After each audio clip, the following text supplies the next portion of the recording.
Eden গার্ডেন্সে IPL এর একটা play of match এবং একটি ফাইনাল হওয়ার কথা ছিল, কিন্তু কোনো এক অজ্ঞাত কারণে অথবা কোনো রাজনৈতিক কারণে সেই ম্যাচগুলোকে এখান থেকে সরিয়ে নেওয়া হয়েছে। তৃণমূল কংগ্রেস তাদের বিরোধিতা করুন, কিন্তু কেন বাংলার মানুষকে বঞ্চিত করছেন? কেন বাংলার ক্রিকেটমোদী মানুষ, ক্রিকেট প্রেমী মানুষকে আপনারা বঞ্চিত করলেন? আজকে বাংলার মানুষ সেটা জানতে চাইছে।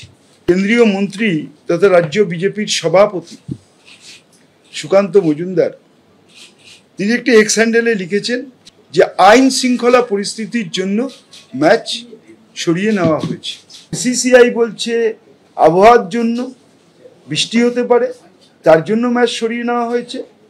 আর সুকান্ত মজুমদার বলছেন আইন শৃঙ্খলা পরিস্থিতির জন্য ম্যাচ সরিয়ে নেওয়া হয়েছে।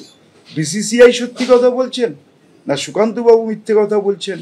বৃষ্টি একটা অজুহাত, ম্যাচ এখান থেকে সরাতে হবে, রাজনৈতিক কারণে হোক, অন্য কোনো উদ্দেশ্য হোক, এটা ছিল একটা চক্রান্ত, একটা ষড়যন্ত্র।